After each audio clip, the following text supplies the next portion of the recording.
Hey, what's going on, Who That Nation? It is yours truly, TJ Jones, the host of the State of the Saints podcast.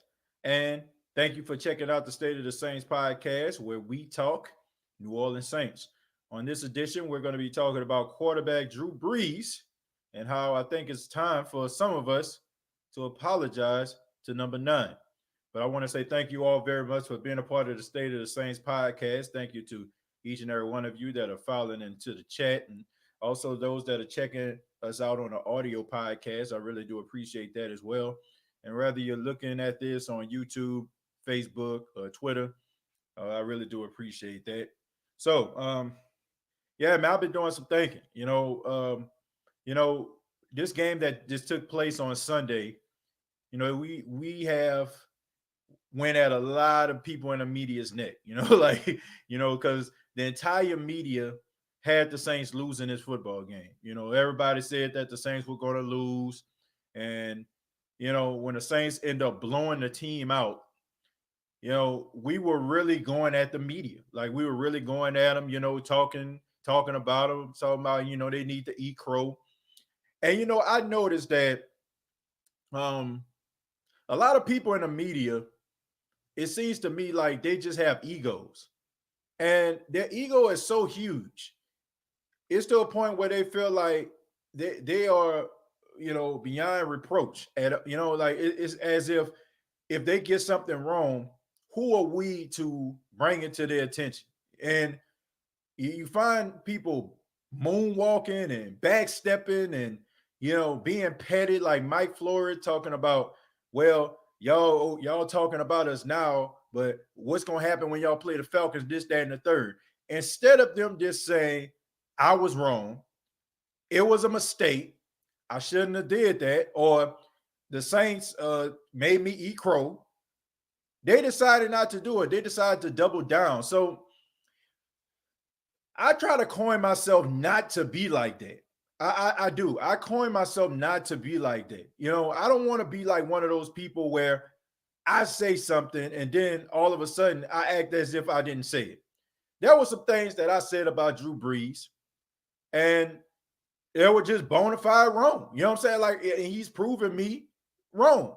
And I feel comfortable with saying it. And I don't feel bad about saying it, because I would be doing people a disservice if I'm up here telling people, oh, I feel this way. They may have a position. My position may be opposite of their position, and I'm not agreeing with what they're saying. I feel like if you have an audience, you owe it to them to be honest and direct. And I was wrong about Drew Brees. And, I got to say I'm sorry to Drew Brees, because it was one game, I think it was against Vegas, and I said basically he doesn't have it anymore. I never said that he was washed up. I did say he's on a decline, which I still feel like he is, but he's still playing at a very, very high level, like a very high level. Like you could arguably say that the last few games that Drew Brees has played, probably some of the best games he ever played in the Saints uniform, because you have to look at the situation that he was in. Yeah, usually over the years, you'll see players get changed out, right? When Lance Moore left, we got Willie Snead. When Brandon Cooks left, Michael Thomas was there, and Marcus Colston was there before that. When Reggie Bush left, we had Darren Sproles. When Pierre Thomas left, Mark Ingram was there. So, but the last couple of games, we didn't have that. It was a lot of unrestricted free agents. It was the guys that were on a practice squad, and Drew Brees went out there and won games with these guys. And he went toe to toe with a lot of people consider the best quarterback of all time in Tom Brady, and he outdueled him twice. Twice this season he did that. And I guess we got so caught up in the air distance and him throwing the ball down the field and him not throwing 40-yard bombs, which I think that I have the reason why we feel the way that we do. I think the way that we feel about Drew Brees throwing the ball down the field is it probably mostly because of what the media has told us and who's being presented to us as being like some of the best quarterbacks in the league right now. You look at people like Patrick Mahomes, who can throw 60 yards on his back foot. You look at people like Aaron Rodgers, who can throw 60 yards on his back foot. You look at some of these young guys like Kyler Murray, and Tua Tagovailoa and Joe Burrow, all this different type of arm talent. And they're telling us that arm talent is what puts you out there, what brings you into the conversation of being the creme de la creme, being an MVP conversation. And I think sometimes, we fall for it. And I was one of those people. And I think I come to the conclusion now that, to be honest with you folks, I don't think it has nothing to do with air distance. I don't think winning football games have anything to do with how far you can throw the ball down the field. Now, I do feel like some plays need to be extended more than 20 yards, but I don't feel like you have to be bombs away every single time.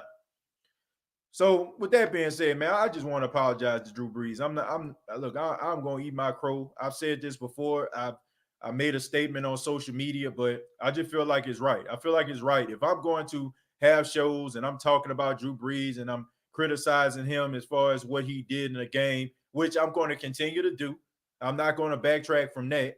But if I have the confidence to give you all a show like that and say things like that, then I should have the same type of confidence to say that I was wrong. Okay. And I feel like every person in the media needs to do that. And I just think that people just hitch their wagon to being right so much that it's like they create their own reality. Like, you're not going to always be correct. There's sometimes you're going to have to eat crow. There's sometimes you're going to have to say that you're wrong. But I just feel like by you backstepping, like my guy Marcellus Wiley, by the way, instead of you just saying, "Oh, you were wrong," now you want to start talking about the Saints in the playoffs. Nah. And if you notice, that's what the media is doing. Instead of them like giving the Saints their props for completely dominating the Tampa Bay Buccaneers, they're mostly focusing on what Tampa didn't do, more so what the Saints did. And now everybody's talking about, well, the Saints kind of spoiled the party. Now everybody seems to be talking about, oh, what the Saints do in the playoffs. I didn't hear this type of conversation at the beginning of the season. Everybody was dubbing the Tampa Bay Buccaneers the new kings of the South. And the Saints came through and they beat the Tampa Bay Buccaneers twice. Now all of a sudden the narrative is about the Saints' performance in the playoffs. So I'm not going to be that type of person. I'm going to be direct. I'm going to be real. I'm going to apologize for my comments about Drew Brees. I'm going to say that Drew Brees is playing at a high level, and I'm going to go even further. I feel like Drew Brees needs to be in the MVP conversation. I mean, look what Drew Brees has been up against. I mean, look at the level of difficulty he has dealt with over the past 4 games. So I think he needs to be in that conversation. And I think people need to give this guy his credit. Like, even if you're a critic at this stage of Drew Brees' career, some people feel like he should have retired years ago. Some people feel like he shouldn't have came back. Some people may still feel like he needs to come back. But I got news for you folks. If Michael Thomas would have went down in week 1, Emmanuel Sanders would have went down and for those 2 games with COVID, there's not a quarterback I feel like on this roster would have won some of those games. I mean, we're fortunate to have Drew Brees on this team. Like, in situations like this, that is why, I often say, I did say this, Drew Brees gives you the best opportunity to win. These quarterbacks, as dynamic as they are, as good as Taysom was on Sunday night, as much promise that Jameis has, they're not going to win football games with that type of uphill battle that Drew Brees had to deal with. Drew Brees was commanding the offense. He was putting guys into place. Go back and watch some of the footage. Guys were like out of position. He was telling guys to get back. He was telling guys to move from right to left or left to right. I mean, he's like a glorified offensive coordinator on the field. It's unbelievable. So I just think that, if you have been critical of Drew Brees, I just say look at what he's been doing over these past few games. I mean, 3 games, he's had 8 touchdowns, no interceptions.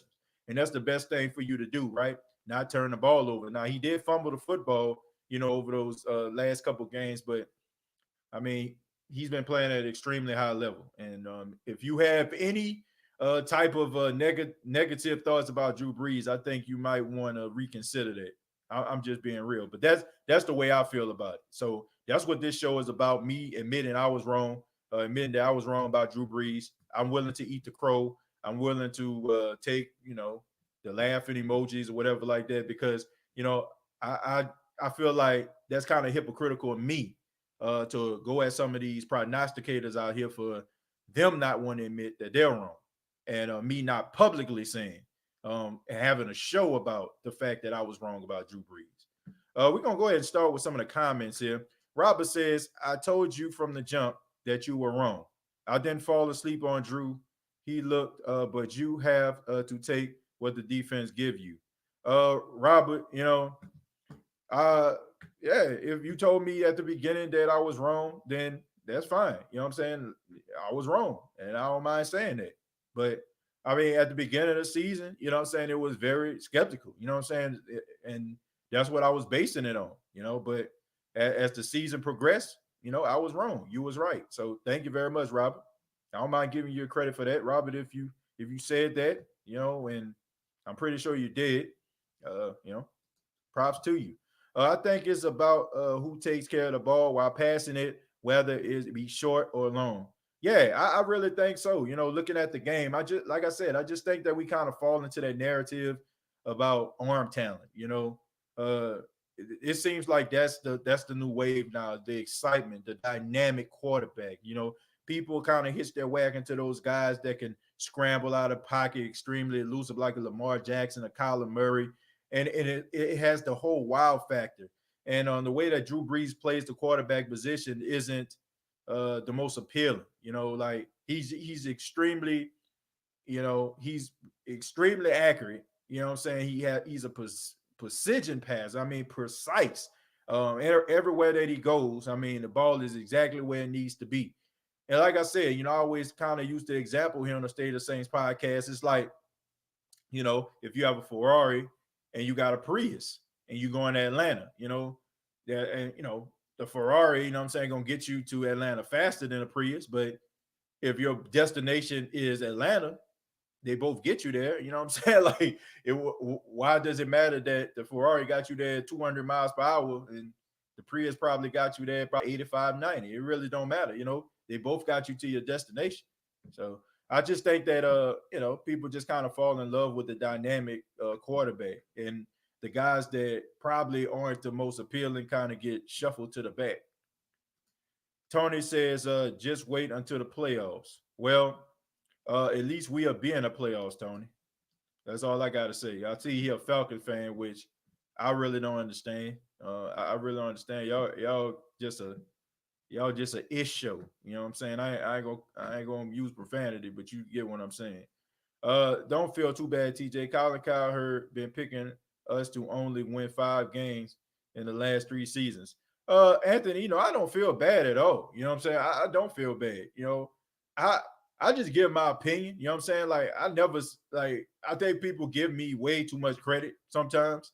I see people sometimes in comments and chat, you said this, you said that. Like, I'm just giving my opinion. You know what I'm saying? Like, I try to bring an entertainment aspect to it, and I try to make this show the best possible, but I never sit up here and just say you right and I'm wrong. Like, I mean, if I feel like if we're having a debate and I have a difference of opinion in you, I'm not saying that you're wrong. You know what I'm saying? I'm just saying that I disagree with you. But I mean, I just give my opinion at the end of the day. Sometimes, I'm right. Sometimes I'm wrong. But if I'm right, you know what I'm saying? I'm gonna say, I said this. If I'm wrong, I feel like I need to have the same energy. So Larry says, our yards after catch is great though. I'd rather that. Yeah, I mean, that's when you have guys that are extremely elusive, Larry. The guys that can break out of tackles, that can get that yak. And but you have to ask yourself the question, why are these guys getting that yak?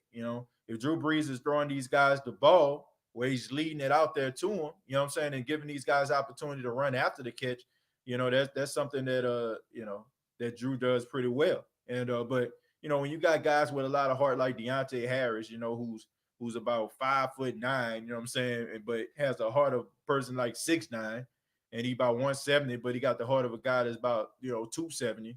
I mean, it goes a long way. Brandon says, gotta let us call in on this, TJ. Uh, Brandon, okay, that's fine. I take a few calls.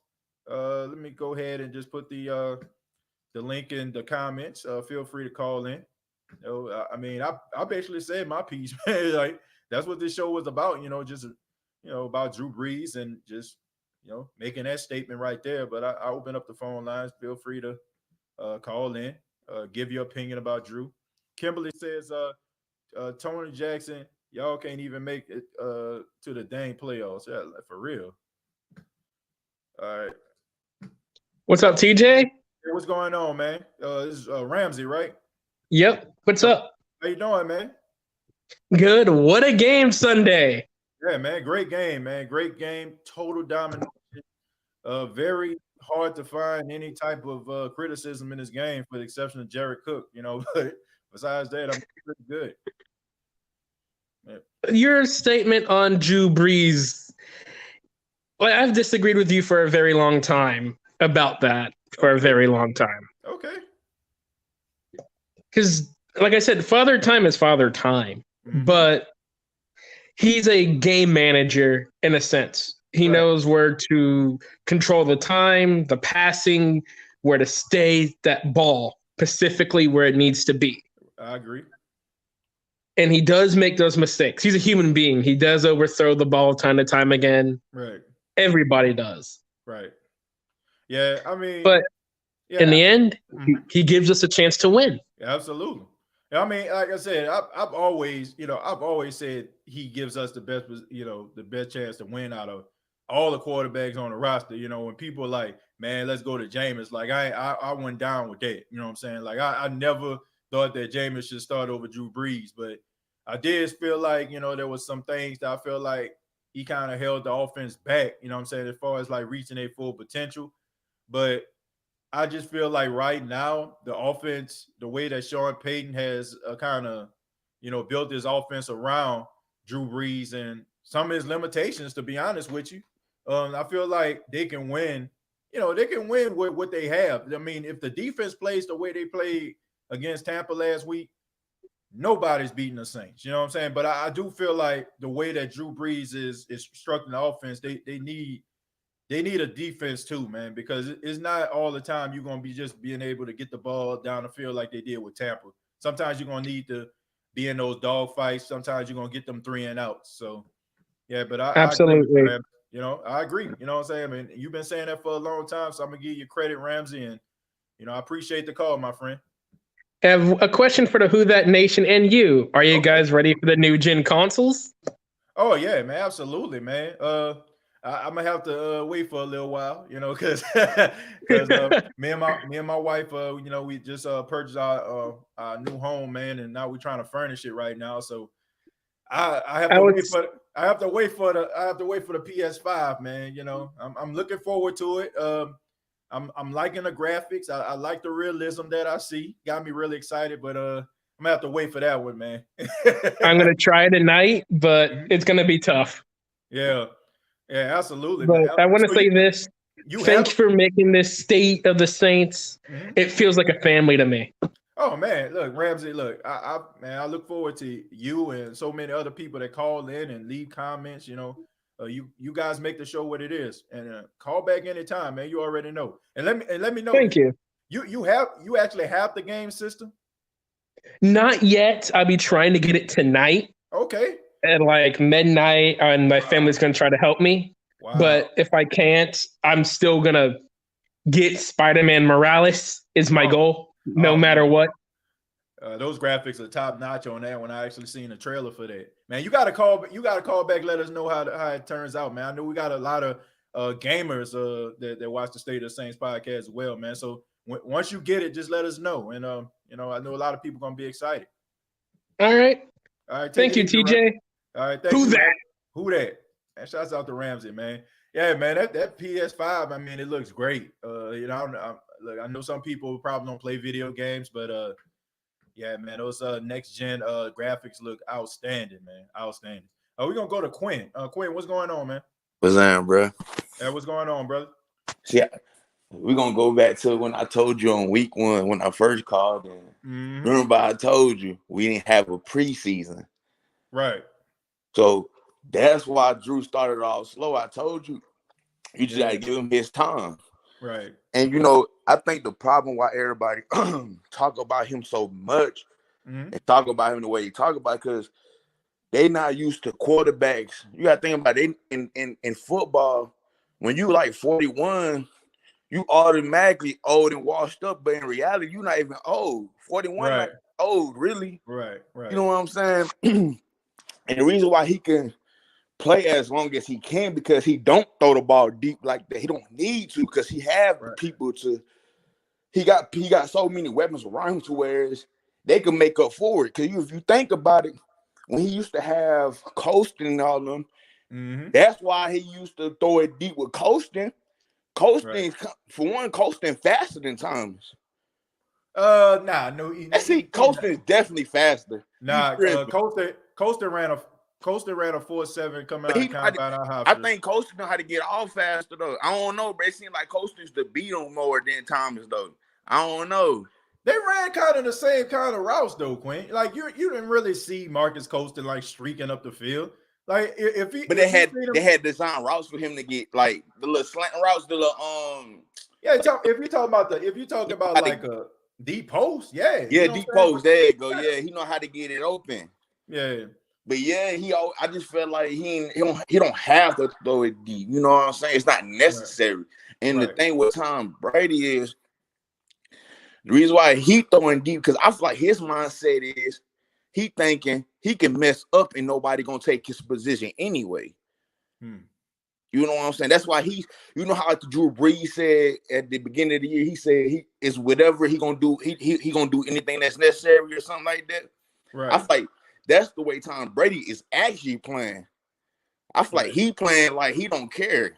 I feel like he playing against the clock right now to where he's saying like it don't matter what I really do, nobody gonna let me go, and they do. I can go to any team I want to because I control this. I feel like that's his. I feel like that's what his thing is. You know what I'm saying? I feel like that's why people getting so hyped this year because Tom Brady throwing deep. Because you think about it, Tom Brady never used to really throw deep all the time when he was on the Patriots. They a run team for one.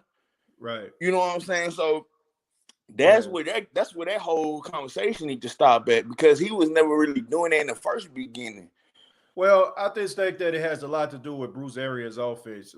Bruce Arians is a 5 to 7 step drop type of coach. You know, he likes to get the ball down the field, but with the New England Patriots. So you telling me go ahead. Half of the playbook going on in the calls they made, you don't think Tom Brady ain't got no say so in it? No, I don't. You know what I'm saying? I think that he got some. I think maybe, you know what I'm saying, to a certain extent. The reason why I really think he do have a say so, well, at least from the Saints games, because the way he had his face expressions, he wasn't getting mad at nobody.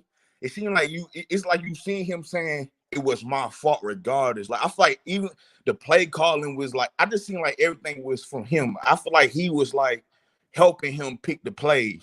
You know what I'm saying? In a sense to where it's like, you know how Drew Brees and Shine do. They'll go in the huddle and they'll go talk about it, and they'll pick a new play if they want to. I feel like that's what Tom was. Can you think about it? They ain't even want AB at first. Aaron said no, and then out of nowhere now Tom Brady got Antonio Brown. Like how'd that happen?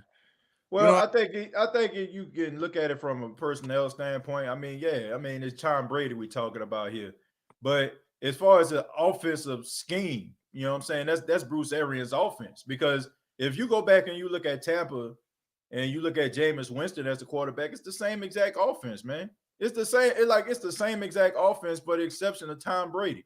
And it has like a little bit of like New England offense kind of trickle into there. You know what I'm saying? Like I think that's the big mistake that Tampa is dealing with. That I feel like Bruce Arians, and I said this on the last show, I think that his ego is getting into the way of their success because he's not really focusing on some of the things that Tom Brady does well. And I just think that the plan backfired because Quinn, they actually came into the game wanting a 5 and 7 step drop and throw the ball down the field because they felt like that was the Saints' weakness. And we all know it, you know what I'm saying, deep balls down the field. But when the Saints was running cover 0 and they was doing man coverage and jamming the heck out of these wide receivers, they couldn't do nothing. You know what I'm saying? So the plan itself was horrible. You know what I'm saying? Like they ran the ball 4 times. I think they messed up because I think everybody should know the Saints play their best ball during rival time, during divisional games. That's really their best games. That's like the Falcons. We can be 2-7. We could be 2-7, but we go against the Falcons. That'll be the best game you ever seen from us, and you will act like we've been winning the whole season. I feel like they just, it's just the hype around the games. I think our problem is we don't play the games we're supposed to win easily. Is the games we always end up losing. Yeah.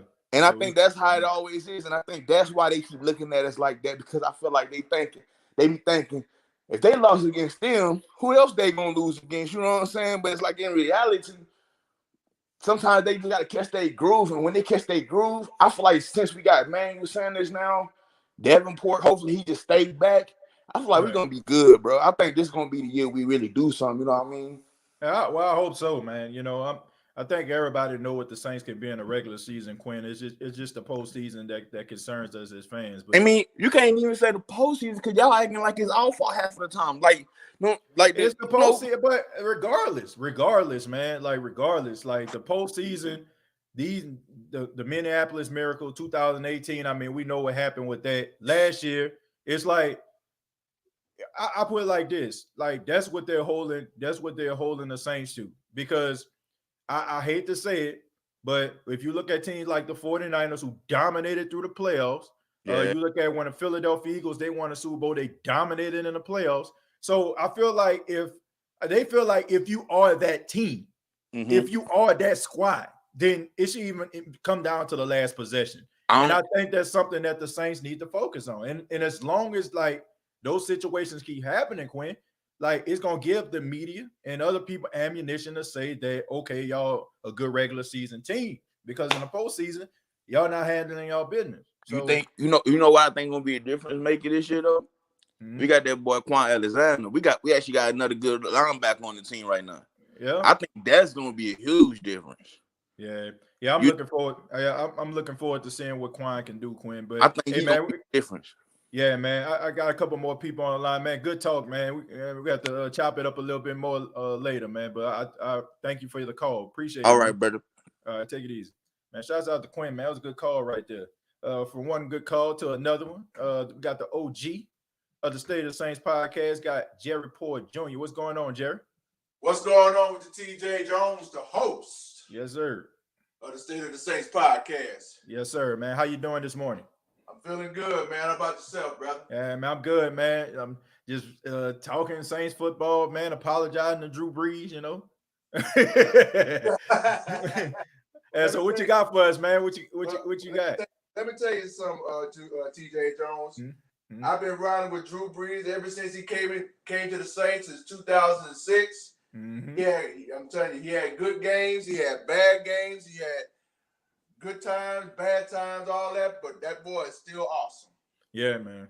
Even won a Super Bowl with us. Yeah. So, yes, I've been hearing all this negative talk about Drew Brees. He got that long arm, that arm that throw deep passes and all that. I understand that. But you saw what happened on Sunday night. Yeah. You saw what happened on Sunday night. He threw to like, they say 12 different receivers? Yeah, man, that was incredible. Man, that was incredible. But hey, man, I've been riding with that dude all along, man. Yeah. So I never say anything negative about Brees. I mean, people will, but I don't.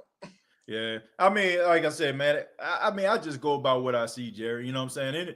Anything that I say here on the State of the Saints podcast, I get that you might watch some other podcasts, you know, and some people just caricatures, you know what I'm saying? Like they'll just say things that sound controversial because they want to get people, you know, to click or take a look at it or share and be like, look at this foolishness. Like I really like genuinely say things that I, you know, based on what I see. And at the beginning of the season, you know what I'm saying, I was like really concerned because like the last game that we actually saw was that Minnesota Vikings game in the playoffs. And he didn't look good in that game. And you know what I'm saying? And then you fast forward to the season at the beginning of the season and you see him struggling. It's like, oh, wait a minute now. You know what I'm saying? But yeah, I mean, I was incredibly wrong. You know what I'm saying? Like I'm just being real. I was incredibly wrong about Drew Brees. TJ, I want to talk to you about that because this was the day before that wild card game against Minnesota back in January. Right. Because I was in New Orleans Saturday with my dad and we was out riding and stuff. I told him, I said, Daddy, I don't know what kind of Minnesota team you're gonna get. You're gonna get the one that lost bad in the season finale to Chicago, or you're gonna get the one that's gonna come to the Superdome and beat us. Right. What happened on that day? We got eliminated by that push off. Yep. So that was the answer right there. So I had to address it right there. Right. But now we're sitting at 6-2 right now. Everything's going well. Glad to see Michael Thomas is back and the Megan Sanders back. But I do see a Patriot fan on the chat. But you better be thankful they didn't almost lose to the Jets Monday night. I asked that question. I said, "What happened to Tom Brady?" Oh yeah, that's right. I got 2 words for you: Trey Hendrickson. That's what happened. Yeah, man, you gonna see that man in his sleep. That's the thing about the media and the troll. They can talk the talk, TJ, but they can't walk the walk like we do. Yeah, definitely not, man. You know, I just feel like they can't take the heat, bro. I don't know, man. Like I seen a Falcon fan up in here. I'm like, why? You know what I'm saying? Like, why? What do y'all have? Why are y'all even here? Like, y'all so irrelevant right now. I tell you why they're here. Because in 2 weeks they're gonna take that butt whooping. I ain't gonna look. I'm not gonna listen. They can't find. I don't know if they have a podcast over there where they had the Falcon fans. I don't know if they have their own podcast or not. But yeah, man. They got a couple. They want to come here. They got one, man. Shout out to my guy Jazzy Jeff, man. They got some podcasts over there, man. My guy Jazzy Jeff holding it down. Man, yeah, they got some podcasts over there, man. Like, but I don't know, man. I guess they just. I guess because we popular. I guess that's why they want to come on. Yeah, man. They like to stay in the Saints podcast. If they like it, I love it. You know what I'm saying? I mean, hey, I told you, man. I welcome everybody. You know what I'm saying? Like, if you talking noise, I can talk noise right back. You know what I'm saying? Like, just the way that it goes. It makes it fun though, Jerry. You know what I'm saying? Like, you know, sometimes you got to see somebody infiltrate the chat. You know what I'm saying? You gotta get them told. You know what I'm saying? You gotta bring them back down to Earth. You know, some of them be out there on Neptune and Jupiter somewhere. You know, you gotta bring them back down to Earth, man. They too far off. You know what I'm saying? They gotta come back down to Earth where we at. Absolutely. Man, but Jerry, man, thank you so much, man. Call back anytime, OG. All right. One other thing. Now that we got the Yucks out the way, and now we can focus on this Sunday against the 49ers. And now it's gonna be a little bit different this time because they don't have Jimmy G at quarterback, and they damn sure don't have George Kittle at tight end. So we ain't gonna see a repeat of what happened last year. I'm gonna talk about that later on in the week, Jerry. I'm gonna talk about that later on in the week, how this could possibly be a trap game for the New Orleans Saints, man. Like real tough. Well, you never know. Like we say, we got to take it one game at a time, and we got to show up just like we did against Tampa Bay. We're gonna be all right. Yeah, absolutely. Yeah, I appreciate the call, Jerry. Thank you so much. All right, you're welcome, TJ. All right, take it easy. Yeah, man. Later on in the week, man, you talk about that San Francisco game, man. I know a lot of people looking at these guys decimated with injuries, but that's a proud team over there. Cutler, what's going on? Is that Cutter? Hello? All right, we're gonna move on. We got Brandon. Brandon, what's going on, man? What's happening? TJ the GOAT, host of the State of the Saints podcast. I appreciate that, man. Thank you, Brandon. Thank you for calling in, man. Well, we're talking about the New Orleans Saints. Floor is yours. Shout out to homeboy earlier who was talking about the consoles. Personally, I can't wait to pick up my Series X. Oh man, I got it on pre-order. I'm gonna get I'm gonna get the PS5 later this summer though. Okay, all right, man. Once again, man, let me know how that turns out. It seems like Ramsey's going PS5, so let me know how I'm an Xbox dude, but I get both systems eventually. Okay. Yeah, but man, it's gonna be a good look, man. Like I said, let me know how it looks and everything like that. Yes, sir. But I called to defend you a little bit because when the season first kicked off, me and you had the same mindset. Now, Breeze did start off bad, but what irked my nerves the most about the team was, and it's not just this season, it was a bit last season too. Mm-hmm. Even if you go back now with the great game Breeze just had against the Tampa Bay Buccaneers, right? Like he throws on average, he throws about 30 to 36 times a game, right? But when you talk about him throwing 20 plus yards, it's about 3.5 times a game, right. So virtually never. And the concern is when we play these teams, there's quarterbacks who could take the top right off your team, especially ours, because our secondaries look suspect the majority of the season. Right. So when you talk about hell, even Teddy Bridgewater, when we played them, he was able to get deep passes on our defense. So when you got a quarterback who could come in with the Aaron Rodgers of the world, Teddy Bridgewater has success.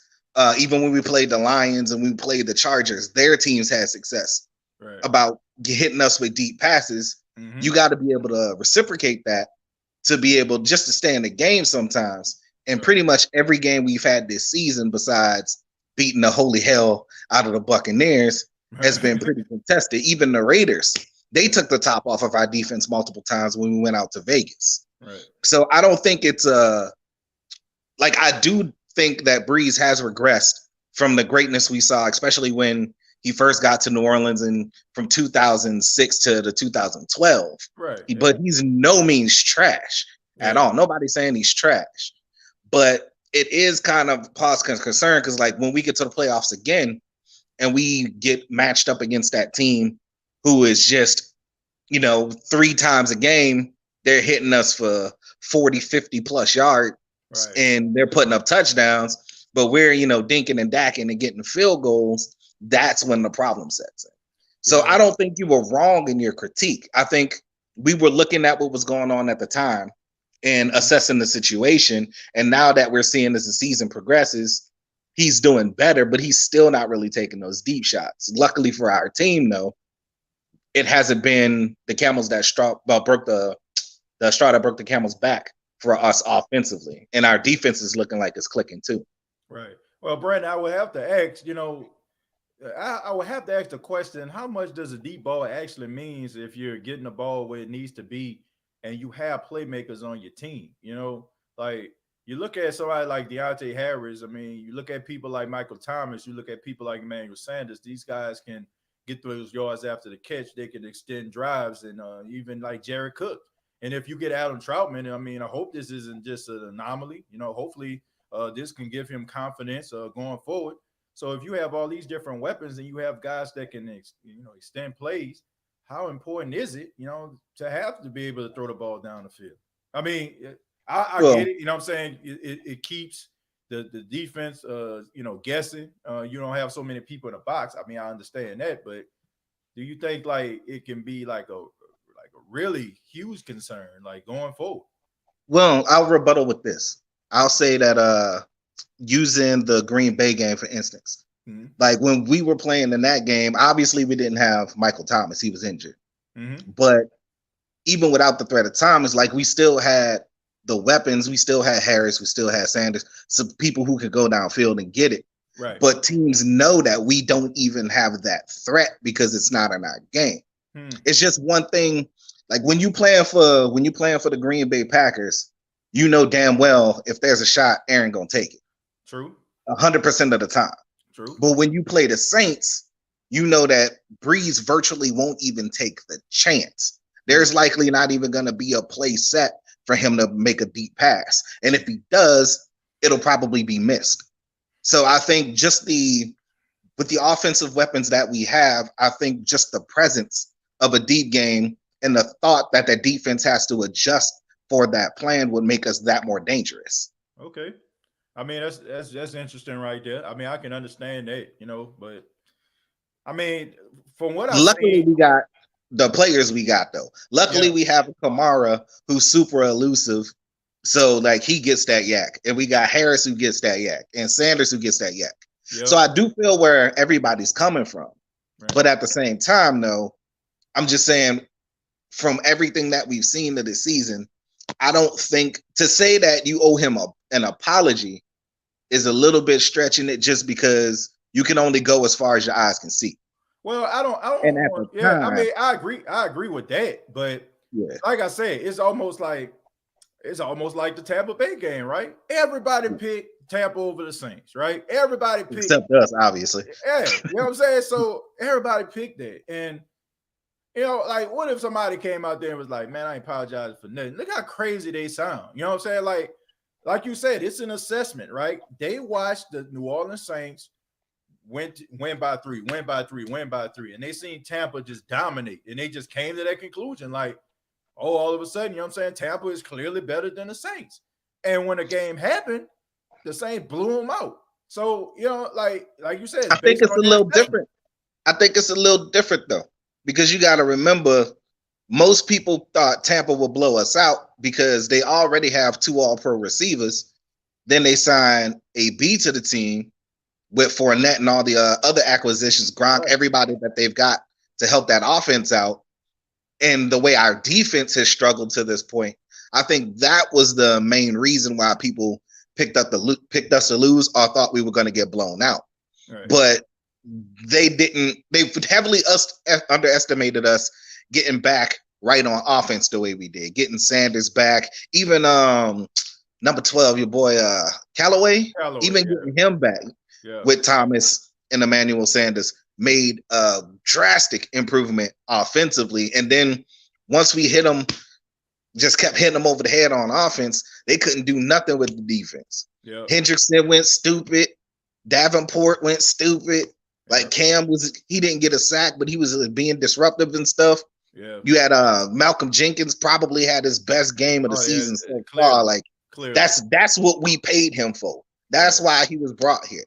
To show that kind of leadership and make them kind of plays. Right. So I think it's just a game by game basis. We just got to see what's going on before we can start saying, like, I don't think you owe Drew an apology. Maybe my bad a little bit, but not an apology. You know what I'm saying? Okay. I mean, like, Brandon, I mean, I'd have to agree to disagree with that one. I mean, I get it, but like I said, at the same time, like, I think we kind of left in my opinion, it kind of felt like it was just the end of an era. You know what I'm saying? It was just like, it is over. You know what I'm saying? Like, but he elevated his game, man. Like I said, and he did. Arguably, you can say, like, I'm telling you, I've been watching a lot of Saints football throughout my lifetime. I know I watched almost every single game Drew Brees played in. This is probably like some of the best quarterbacking he's done. Like, he's always been good. But I'm talking about as far as what he went out there with. Like, this guy's like a straight up, like a general going out to war with his troops.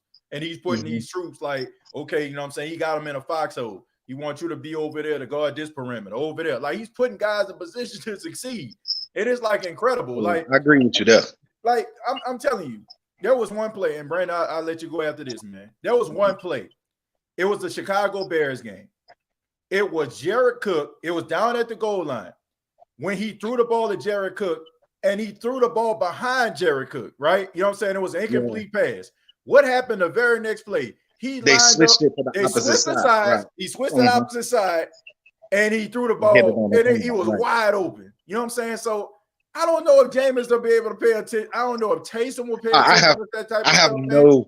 I'm gonna tell you now, I have no faith in Jameis. That's what I'm saying. Like, that is, if Brees go down, the season a wrap for me, bro. Like, I have no faith in Jameis. Yeah, I mean, that is why I'm saying, like, this guy puts these guys in the best position to succeed, and that's why I feel like some of his best quarterbacking. But Brandon, man, thank you so much, man. Thank you for the talk. No problem. Appreciate the input, brother. Call back anytime. Yes, sir. Man, shouts out to Brandon. Good call right there. Shouts out to my guy, Who That Davis. What's going on, man? Who That Davis? You can hear me?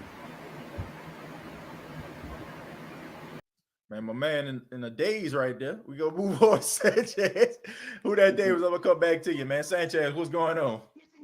Man, what's going on, TJ? Good morning, Who That Nation. How y'all doing? Man, what's going on, Sanchez? Good morning to you, man. What you got for me?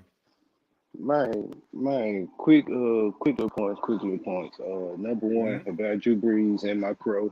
I take it medium well, you know, and if you come with a side, I take a loaded baked potato. Hey. with a glass of red wine. You know what I'm saying? Like I keep it simple, keep it real Hey, simple. you ain't keeping it simple. You keeping it intimate, man. That boy said red wine. Where we going? man, on a date on a Friday night. God damn, man. Yes, sir. Yes, sir. Yeah, but Sanchez, I'm man. I think a lot like of people feel that way. A lot of people feel that way, Sanchez. Yeah, but and big shout out to you, man. I wasn't able to catch the post game show live, but I did catch it later on. I'm really glad you hammer home the point of the media just don't really know the Saints at all. No, they don't. Like the fact that somebody on Monday morning quarterback said we celebrating because we beat Tampa Bay or we swept Tampa Bay. Yes. What? We do this everywhere we go. Everywhere we go.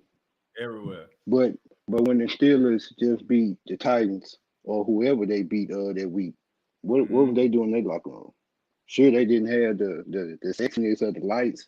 I mean, it's only gonna be so long for they just steal all our swag. You know what I'm saying? But right.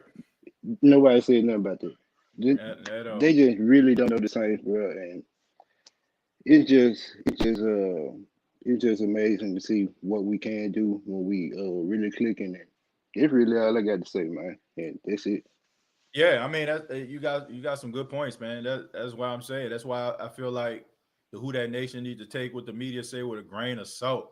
I mean, I don't know how many times I've seen these guys call this guy Marcus Lattimore. Marcus Lattimore was a good running back out here in South Carolina. You know what I'm saying? But I mean, they don't know him, man. I mean, these guys are getting fed information through their ear, man. These guys don't know what's going on, man. If you actually, I am telling you, if you stood outside of Bristol, Connecticut, after these guys leave ESPN and asked them about what you said about the Saints, they probably wouldn't know what the heck you talking about, man. That's why I say just, I wouldn't even pay them no attention, man. You know, right? Like the media don't got us like that.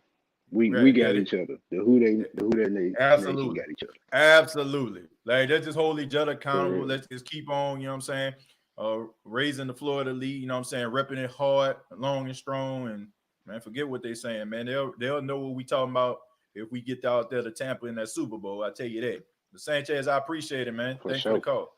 Yeah, man. I'm not caring about what the media talking about because the media, like I said, they don't give the Saints the respect that they deserve. I'm gonna go back to Who Dat Davis, man. What's going on, man? My man was lost in the day. My man was like this. I'm like, man. What's going on, DJ, dude? What's going on, man? All right, so we got you, man. We got you. Oh man, I was lost in the sauce watching Spider-Man. I was watching Spider-Man on the live stream. I'm like, is he froze? You know what I'm saying? Man, I was watching Spider-Man Miles Morales on another tab, and I forgot all about this stuff, bro. Nah, it's all good, man. Hey, man, that's what's up, man. So are you getting the PS5 or the X series? Which one you with? Which one you getting? I'm PS5 all the way, bro. PS5. I haven't held a console since PS3. This time I got back into it. Well, yeah, man. I mean, I still got an Xbox One, man. I play it occasionally when I have a little time, but I've been an Xbox guy most of my life, man. I ain't really just been messing with the PlayStation, even though I feel like PlayStation got better perks and you're able to do a little bit more things with PlayStation. But hey, man, we talking about the New Orleans Saints. I know you got some good input about the team, man. So what you got to say?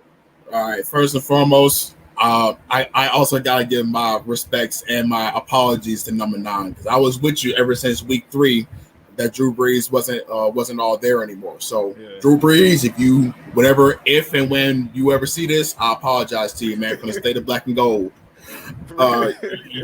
You making me eat crows, and I'm happy to say I'll eat all the crows you need me to eat. Right? Yeah, right. But as far as what I was going to say, I think we as a fan base are spoiled. I think Drew Brees has spoiled us since he came to New Orleans back in 2006. Because we're not used to having these back-to-back winning seasons. We're not used to offensive play being this good. We're not used to defensive play, especially being like top 10, sometimes even top 5. Mickey Loomis and Sean Payton drafted really well back in the 2017 draft. It's the it's the best draft in the history of the New Orleans Saints. So that elevated our expectations. So in a way, I can understand when those expectations aren't met because they've shown they can play to that level before. But at the same time, we also have to take it with a grain of salt. Even though they are good, the Saints have never been the team to start out red hot in the first 2 to 3 games of the season. It takes a while for them to get going, which is understandable, especially given the type of offseason that we sort of overlooked just because these players like Marshawn Lattimore and Marcus Williams, these players are coming back and there's continuity on the defensive side of the ball. So we overlooked the whole offseason thing, thinking we had an advantage because of chemistry. Mm-hmm. So I got to give my respects to the defense who showed up against Tampa Bay, picking off homeboy, whatever that 12 his name is, the fake goat, and back in Tampa Bay 3 times. The pressure up front was stout. Everybody was eating. Some didn't come away with sacks, but they came away with a lot of quarterback pressures and hits, and that's just as important. So everybody was sharing the load on complimentary football, and I hope we see a repeat performance this Sunday against the San Francisco 49ers, who have a lot to prove. They want to show that they're still contenders in the NFC West, riddle injury and all.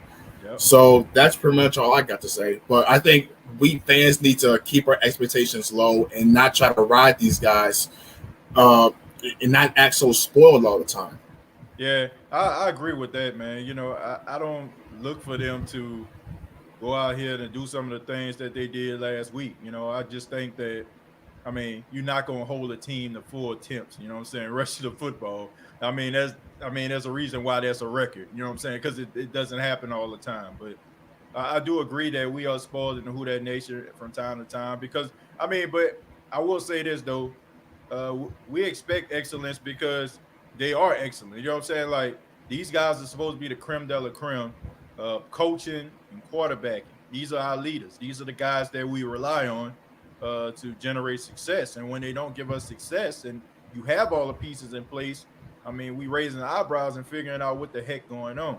So I'm not going to stop holding this team accountable because you went out here and you just basically destroyed a team that had all the pieces in place. Like, they had a top-notch defense. They got top-notch offense. They got arguably the greatest quarterback of all time. So I'm going to continue to put their foot to the fire because, it's necessary. It's not like we talked about the Jets. You know what I'm saying? We ain't talking about those Cincinnati Bengals here. You know what I'm saying? Like, if they win, you know what I'm saying, they get a little golf clap. You know what I'm saying? Like, we at the Masters. But, this is the Saints we talking about, man. This is the class of the NFC and the NFL. So, I be true. Yeah, so we got to hold them accountable a little bit, Who That Davis. But I appreciate it, man. Thank you so much. That you get back to Spider-Man, and you know what I'm saying. Enjoy the rest of your day, my brother. Call back anytime. You too, TJ. Who that, brother? Who that, man? Shouts out to Who That Davis. That man was froze on that bed. I'm like, what's going on here? Chosen, what's going on, man? What's going on, TJ? How you doing this morning, man? Man, I'm doing all right, man. Talking about New Orleans Saints, man. The floor is yours. Yes, sir. I'm not gonna be long, man. I just pretty much want to say I respect what you're doing with the apology. I understand why, but it's not just you, man. I feel like a lot of us need to come forward and apologize But with that being said, on the flip side, you're only calling out what you can see. You can only justify and accuse somebody of the evidence that's being presented in front of you. You know what I'm saying? So if you showing me a half moon, the next night I'm gonna assume you're gonna show me a half moon. I can't expect to see a full moon if that's all you've been showing me. Right. So and another thing we have to realize is this gonna be the consistent half moon we're gonna be seeing, or is this a new full moon we're gonna be looking at? Right. So the moon thing being Drew Brees, Drew Brees, he started off slow, but that's what separates the greats from the average.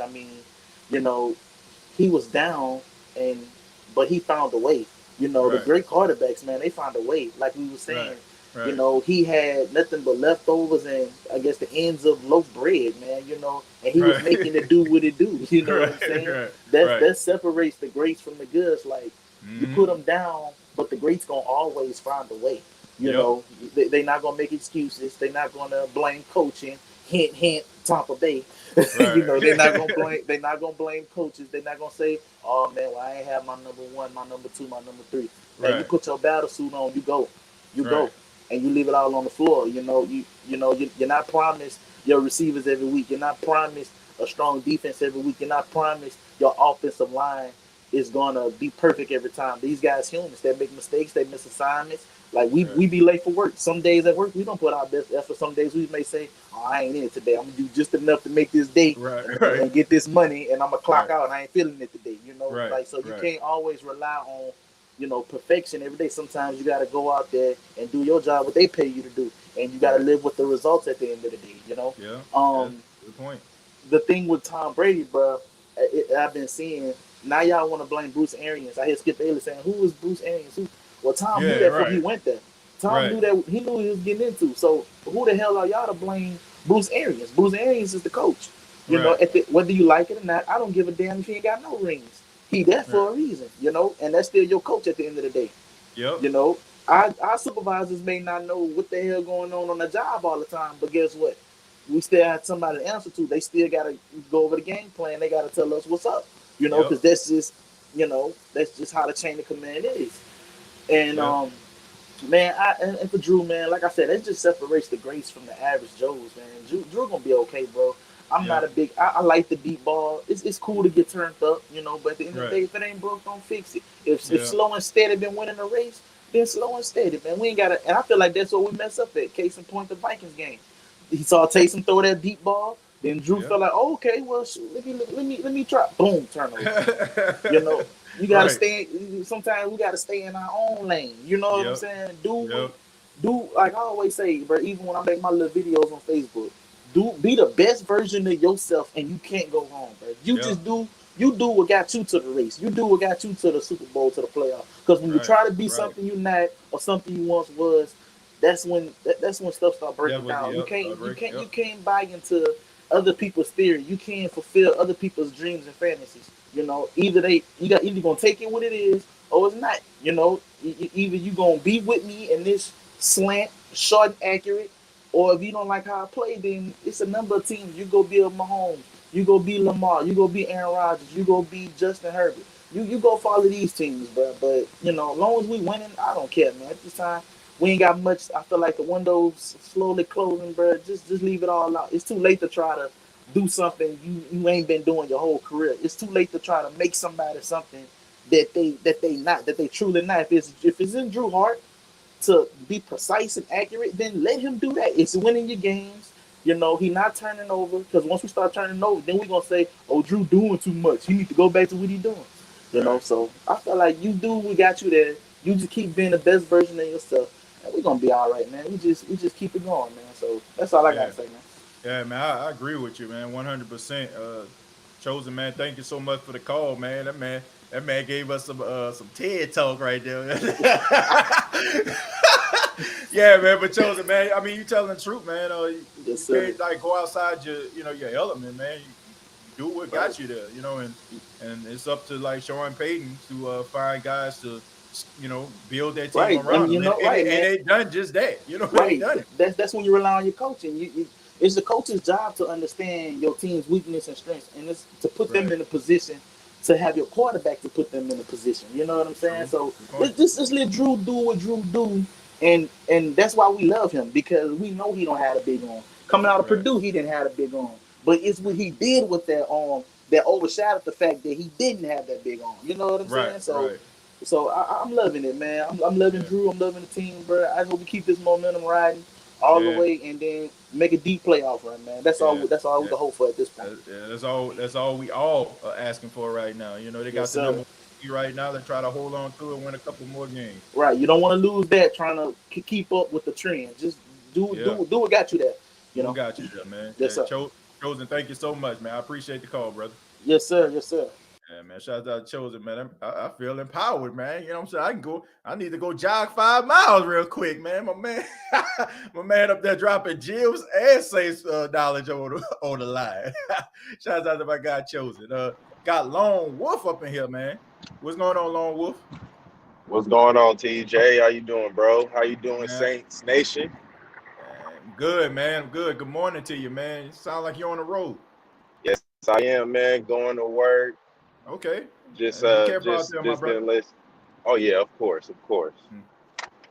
I'm calling in, apologizing too, because I was very critical of Drew Brees in the beginning of the season, but now I can see that not having OTAs and a little bit more time and reps with these receivers was affecting him.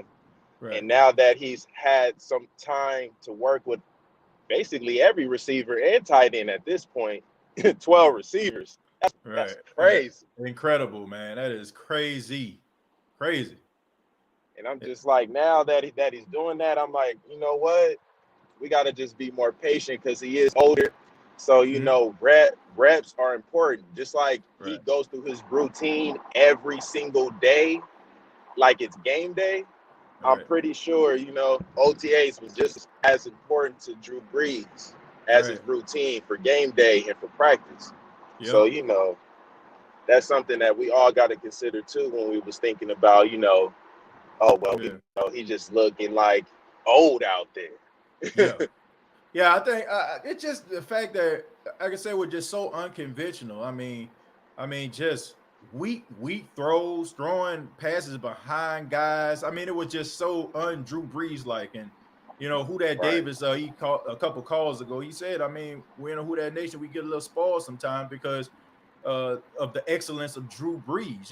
It's a blessing and a curse. When a guy's good at something, we expect excellence all the time. You know what I'm saying? Like, I grew up in the 90s. I grew up idolizing Michael Jordan. Michael Jordan go out there, we know that Michael Jordan can score about 60. You know what I'm saying? Michael Jordan scored at 18. You're like, what the heck going on here? You know what I'm saying? Like, Right. what's wrong with MJ tonight? Like, man, especially if they Exactly. playing a weak team like the Bullets was at that time, you wondering what the heck going on. So when Drew Brees is not playing as at 100%, or we're seeing some things that we're not used to seeing, we're just a little skeptical about it. But I'm just glad that he's on the right track, man. I'm glad that the team seems like they clicking offensively, and I just think that the addition of Emmanuel Sanders has done wonders for this team. Man, And the emergence of Deontay Harris, man, where he's playing right now, I really strongly feel like Deontay Harris can be the second coming of Tyreek Hill. Like, I really believe it. I believe that too, bro. It's not crazy to say that because he has shown us flashes already, and they Right. haven't even really incorporated him into our offense. True. Because, true indeed, we don't have a deep pass quarterback. So once we're able to let Breeze have his time and it passes through, man, we need to get a quarterback that can work with him. Because him, Michael Thomas, and Kamara, and just Callaway, man, we can have so much potential for the future of our offense. Just like we did in the past, we can have so much success with that if we just be smart about who we bring into our program. And I feel like that's the thing about defense. We need to start being more careful about who we bring into the program, because we also see that chemistry is something very important out there. And I was just getting tired of seeing them look at each other like, who did it? And now that they're starting to communicate better and starting to play more freely, we see the glimpses of them that we thought we were going to see from the beginning of the season. And I'm just hoping they keep that momentum going, because if they can just play half as decent as they play against the Bucks on defense, we will probably win 85% of our games. Right. So, I agree. I really feel like our defense just, we don't even have to play we could play a little above average and win. But we can't really play average. Not right now, especially when we're talking about playoffs, because we always make it to the playoffs. So average is not going to get us to the Super Bowl. We got to play above average on defense. So that's the only other thing I would say. Yeah, man. Like I said earlier, as of right now, we're the number 1 seed. So everybody's chasing us, and we need to play as if people are chasing us. They don't have time to slip up. You don't have time to like be around this thing lollygagging with teams that you should be beating. I mean, the Saints played the 49ers, but I mean, no disrespect to Nick Mullins, but I mean, you should beat him. You know what I'm saying? You should beat a team that's decimated with injuries. Like you're the And better team. no star receiver. So I'm like, Lattimore, Yep. I'm not playing no more, bro. You need to be locking down like you locked down Mike Evans. They don't have no Pro Bowl receivers from San Francisco. Ain't no way none of them should be sitting here licking their chops when they see, oh, we play New Orleans next. Right. Yeah, I mean they shouldn't. The only thing that I'll get into that later on in the week, man. But Lone Wolf, thank you very much. I appreciate the call, brother. All right, man. You have a good one. All right, you too, man. We're gonna move on to Optimus Grind. Before I do, I want to acknowledge Miguel. Thank you very much for the $4.99 donation. Thank you, Miguel. Thank you. Optimus Grind, how you doing? Man, what's happening, TJ? Who that? Who that, man? Who that? Man, it's so like you just woke up, man. yeah, man, no, I've been sitting there waiting in the lobby, man. I was dozing out. I was like, man, they talking about this, they talking about that. Then I woke up when Chosen was talking. I was like, damn, he didn't say one of my points, which is, like we gotta look at, the team being built as like like our DNA. Like we're a short to medium throwing type of team, and we run the ball. Right. Our defense has never been great, and so, I mean, that's our identity. And I do want to echo that statement that he made. It's just, you don't really need to change who you are if you just do it great. Right. So, on that note, I accept your apology. When earlier on I was telling you about Drew Brees not being able to step up into the pocket. Right. And that impacts him being able to push the ball further than the 5-10 yards that he was able to dink and dunk. And Drew Brees, for all the Who Dat Nation that was calling in saying that he's a game manager and comparing him to Teddy Bridgewater, I'm gonna tell y'all need to take a seat. He's a field general. Like, he ain't no game manager. He's a field general. Like, you don't ever compare. Nah, that was a bad comparison. That's what I'm saying. Like, it was a bad comparison. Like, I mean, yeah, Teddy did good for us to win those 5 games, and I mean, he's balling in Carolina now. But until he can even get in the conversation with passing yard records, touchdown records, completion percentage, no, don't even put them in the same sentence unless you're talking about the team when he played with the Saints and he was the backup. Right. So moving on from that. Yeah, I accept your apology, man. It's just everybody was saying that they were showing you this, showing you that, and I'm like, well, what has he shown us in the past 3 years? 13-3. I mean, what more do you want? And my last point I want to make is, yeah, Drew Brees is regressing, but a lot of these quarterbacks out here are not progressing. So I would take Drew Brees' regression over these other quarterbacks' progression any day, because when you think about it, Drew Brees plays at such a high level. If he regresses just a little bit, like we are saying, like we get mad because it's like, like the MJ comparison you said. Right. But you have to realize, I mean, we talk about it all the time. He's been in the league for what, 20 years? Yeah. Just think about what you was doing 20 years ago. Like we talked about on the podcast a lot. So, I mean, to say that he's still playing at a high level at this age, I mean, yes, we can still hold him accountable for making bad decisions, which he's not really doing a whole lot of. There's a few times he'll make a bad decision, but I mean, it's Breezes. Like you can't really knock him for that, and he always gives us the best chance to win. I joke with my cousin. I told him once we ran up the score on the Buccaneers, I was like, "We're gonna see Jameis," and sure enough, Jameis came in there and handed the ball off. We wasn't letting him throw that thing because he would probably throw a pick six. He threw it one time. He threw it to Mike Burton for 12 yards, so he got a first down. Yeah, but I mean, that was a safe throw. That wasn't like him trying to think about it. That was his first read, and he just let it go because it was open. I would have thrown a bomb. Like, I would have been like, look, if I would have put Deontay Harris or somebody as a speedy receiver in the game, I'd be like, look, if you want to throw this ball, throw it. I would have did it. I would have did it just out of spite. I know he would have loved it. Right, and I do want to give a shout out to Sean Payton. Like I told when I called in on the pregame, I told you it was going to be a mental game. I told you it was going to be a game where Sean Payton was going to outcoach him. The keys to the game was to get pressure on Drew Brees. Get pressure on Tom Brady. The D-line did that. I think that Trey Hendrickson is playing himself into a big contract, and I think that we're probably going to be shopping around Davenport if he can't, beat him out and get his job back. I don't know, man. Davenport been balling. You know what I'm saying? Like, I love Davenport. I tell my cousin all the time. Is he not a bust? I mean, everybody was like, he a bust because we gave up a lot for him. And I'm like, I mean, we talked about on the podcast, the best attribute to have as a player is availability. He hasn't been available. So, it's kind of like, Trey Henderson is just, getting the snaps that he's supposed to have. Because I actually projected Davenport to have 10 to 12 sacks this year, but he hasn't been playing. And I think right now he's at, 3, 4? Right. So I still think he might get up to 10, missing, 3, 4 games, which is really impressive. Yeah, it is impressive.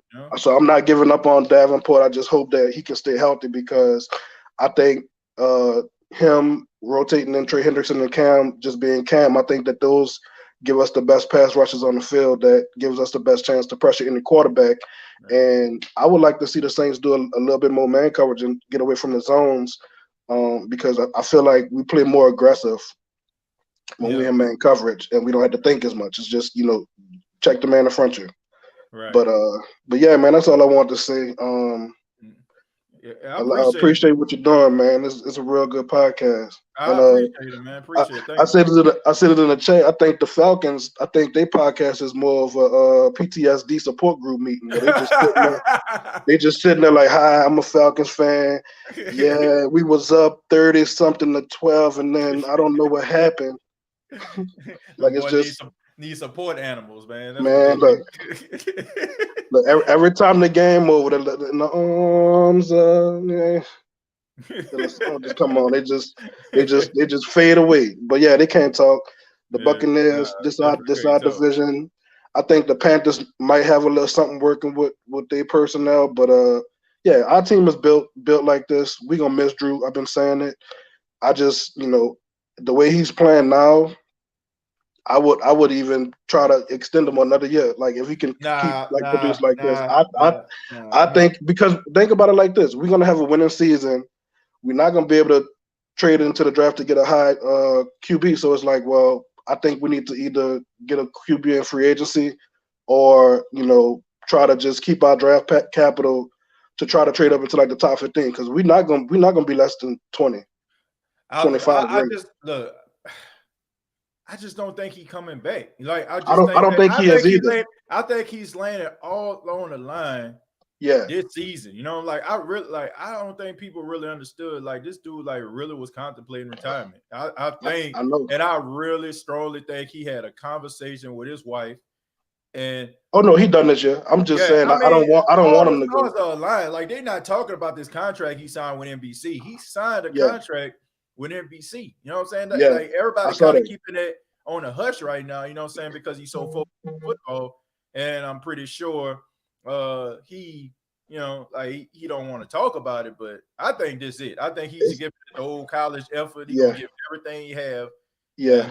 And, let the chips fall where he may. I think at the beginning of the season, what he said, I'm just going for broke. He said, I'm letting it rip. And he said, I'm letting it all out. I'm leaving it all out there. But I'm just afraid of what the Saints, because just think about it. Our identity is, masked by what Drew Brees does for us. So like when he's gone, it's gonna be real ugly to see what the team looked like without a Drew Brees. Right.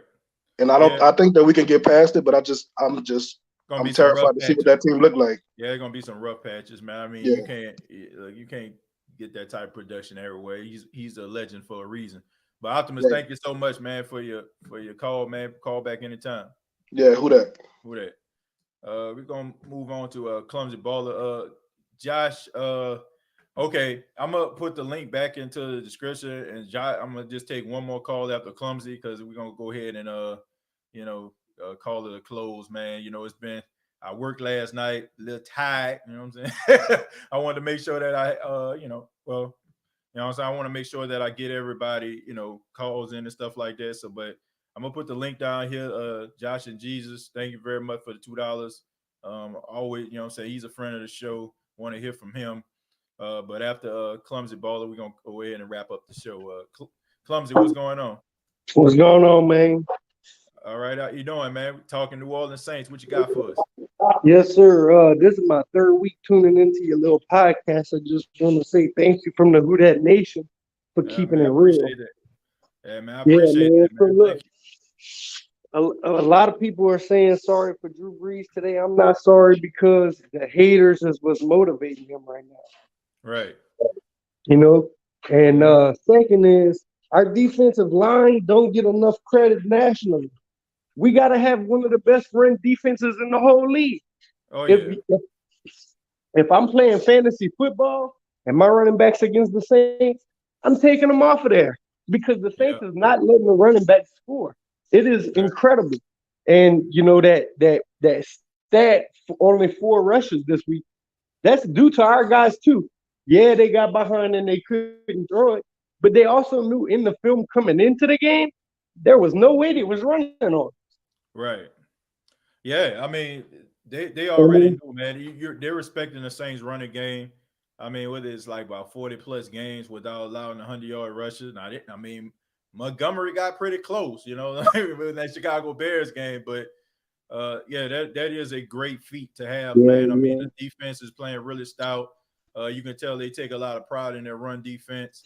I mean, but when you got Cam Jordan on one side and then you got Davenport on the other, man, both of those guys, not only can, you know what I'm saying, like, can they rush the quarterback, but they can set that edge too, man. You know, that's a very important trait. I mean, some defensive ends that you have, I mean, they just specialize in, you know, trying to rush the quarterback, but they don't have an appreciation for stopping a run.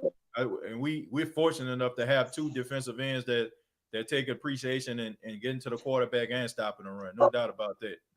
Yeah, they make it a point. They got pride in stopping the run in New Orleans. That's a big part of football, period, man.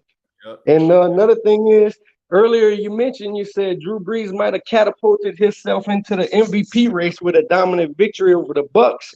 But what I really think he's going to do is if he can stay consistent from now into our next primetime game versus Kansas City, and he can pull that one off, that'll be the one that puts him in the MVP conversation right there. Because our first national televised game against the Vegas Raiders, he wasn't so hot. So, you know, most everybody on the market, that's what they had in their minds before coming into this game right here. Right? So if we could go against Kansas City and he could put up some 115 QBR type game, that's going to put him up there in that conversation because now people's like, whoa, he whooped Brady. Whoa, he whooped Mahomes. Let's talk about Drew. Mm-hmm. Yeah, it's gonna be interesting, man. You know, it's gonna be a fun game to watch. I just feel like when you got 2 legendary offensive-minded coaches like Andy Reid and Sean Payton, I mean, you know, it's gonna be a battle of wits. I feel bad for those defensive coordinators. They're gonna have to stay up a little extra late. You know, we're gonna need Dennis Allen to be the MVP of that game for sure. It's gonna be interesting, man. But Clumsy, thank you so much for the call, man. Call back anytime. Yes, sir. Keep it going. Thanks. All right, thank you. And shouts out to Clumsy. We're gonna take one more call. Josh, man. Josh, what's going on, man? Hey, brother. I didn't even know you were at the end of the show, man. So I appreciate you extending a little bit of time for me here. Oh, no problem, man. You know, we talk about New Orleans Saints. Title of the show. You know, apologizing to Drew Brees. You don't have to talk about that if you don't want to. You can talk about anything you want, man. Floor is yours.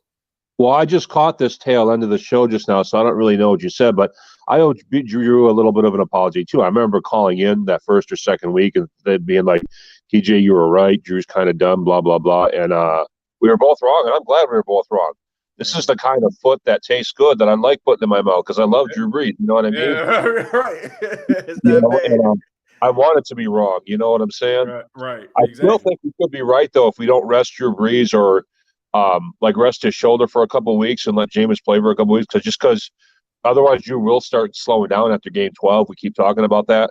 Mm-hmm. You know what I mean? His age will catch up with him, and so that's a problem for the playoffs and everything. With regard to the Bears game, I mean, they were perfect in it, and part of that is just us knowing the Tampa Bay Buccaneers like we do. People can complain like our offense was sloppy in the second half or whatever, but we weren't trying. We were on garbage time mode that whole half. So nothing that happened in the second half even freaking matters, especially with the offense. Good Heck, point. even the defense was in garbage time mode the whole second half. So, yeah, the second half just doesn't matter. But man, the Saints put together something in the first half that was just like reminiscent of 3 years ago when we were just like blowing through teams and everything we were doing was just like super perfect. You know what I'm saying? Mm-hmm. I slept in a little bit this morning because I got my graduation plaque yesterday. I'm going to send you a picture of that later. Oh, congratulations, man! It's definitely gonna go onto the State of the Saints Facebook page, man. We're all proud of you, man. Like so many people, man, they know you in the chat. You know, so many people have been following the State of the Saints podcast from the beginning. A lot of people proud of you, man. So I know I'm proud of you, man. And everything that you've been through, we all know your story. You said it on the show, and I'm just glad that everything is coming full circle for you, my friend. Well, thanks, man, and I appreciate the Saints family too. But the last thing I want to say is, and again, I know that part of this is my bias, my wishful thinking, but I can't believe that the Saints are anything but Super Bowl bound this year. Now that the season's played out a little bit, because the only team that really could have stopped us, or the only two teams that really could have stopped us, are the Minnesota Vikings, who just know us really well, and the San Francisco 49ers, who were freaking dominant, but they're just not going to the same team that they were. Right. And the 49ers are no longer a threat. That leaves us and the Packers for the NFC Championship game. And I feel like the Packers will find a way to choke before they get to the NFC Championship game. Yeah. So it's probably going to be like us against like the Giants or something. And we'll blow right through that. So I believe that we will at least get to the Super Bowl this year. Winning, it's different because the AFC is a lot better than the NFC this year. Right. But I believe we'll at least get to it. I guess that's my thoughts for today. I don't know. Man, I mean, I would put the Seahawks in there. I mean, I know they have a questionable defense, but you definitely can't. Man, you definitely can't give up on Russell Wilson, man. I mean, this guy's to me, like he's the second coming of Drew Brees. He reminds me a lot of him, like how people just write him off.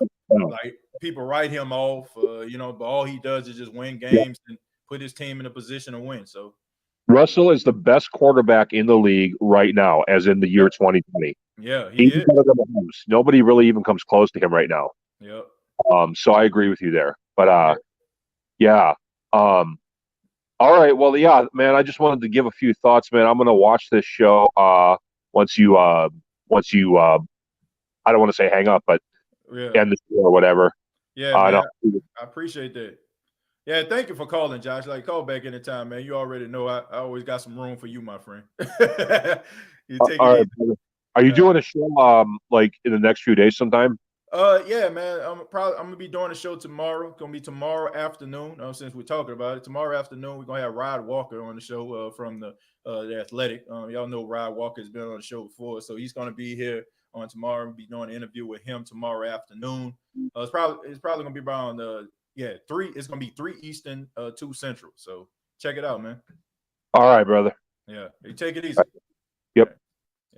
Yeah, man. Rod Walker of the Athletic, and y'all know him from NOLA.com as well. Y'all probably hear him if you look at some of the Saints interviews online. Yeah, Rod Walker. I mean, it'll be his 3rd time being on the show, man.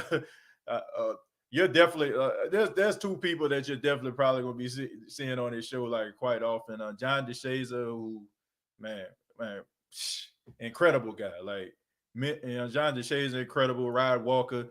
And my favorite, Mike Detillier, man. Mike Detillier is like my favorite person to interview.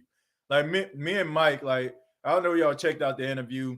I think we talked for about an hour, and we talked about another 30 minutes after we got off. Like, Mike Detillier, some of y'all probably know who he is if you're from like the Louisiana area. You're probably, if you listen to WWL, one of the best minds in football. Like, so passionate about the game, like love interviewing him, man. Like all of them are incredible, but Rod Walker is going to be on the show on tomorrow, man. Y'all be on the lookout for that. Check it out, and hope you all enjoy it. Look at a few more comments, and then we get up out of here, man, because I really wasn't giving that much attention to the chat, and I apologize for that. We had a lot of phone calls on this edition. Jay says, I think if we have the division wrapped up early, we'll rest Drew a few games down the stretch for the playoffs and to see what we have in Jameis. Look, you can't take your foot off the gas. I mean, Seattle is 6-2. Green Bay is 6-2. Okay. And soon as you lose, Green Bay just shoots back up. You know what I'm saying? So the Saints got to continue to win. They got to continue to win. This isn't over by a long shot. It is not over by a long shot. Keep that in mind, folks. Jay Smooth says, I don't hope the Saints don't choke in the first round like they have the past 3 years. Well, Jay Smooth, if the Saints continue to win, then they won't have to worry about playing in the first round. They'll just playing the divisional round because there's only one first round bye this year because there's 7 teams in the playoffs this year. So the only one that gets the first round bye is the 1 seed. The 2 seed is a wild card game. So the Saints got to continue to win. They got to continue to keep winning. That's the name of the game. Keep winning. And I'm going to read one more. Derek says, how do we get on the call next video? Well, I put the link, Derek, I apologize, man, but I put the link down in the chat, okay? So at the beginning of the show, I do my opening statement. After I do my opening statement, then I put the link down in the chat so people can call in. So the next show that I do, I take that back. It probably won't be the next show that I do because the next show I do is the interview. But the show following the interview with Ryan Walker is going to be a regular show, and I'll make sure I put that link down. But Derek, I do apologize to you. I don't want you to think that, I didn't want to answer your call, but like I said, man, it just it's been a long night, man. Everybody that been following me know I, work overnights now, so got to make sure that brother get a little sleep. You know what I'm saying? Because I have a very energetic 1-year-old. You know what I'm saying? That I pick up from daycare in the afternoons, and he demands my undivided attention. But thank y'all very much for tuning into the State of the Saints podcast. Thank you all so much for all the people that called in, chimed in, and be sure that you subscribe to the YouTube channel, youtube.com, search The State of the Saints podcast, facebook.com, search The State of the Saints podcast. And as you already know, previous episodes are available on iTunes, Spotify, iHeartRadio, and Anchor FM. Once again, congratulations to Josh and Jesus for graduation. Shouts out to everybody that called in. Much love to you all. And like always, all I got to say is, who dat?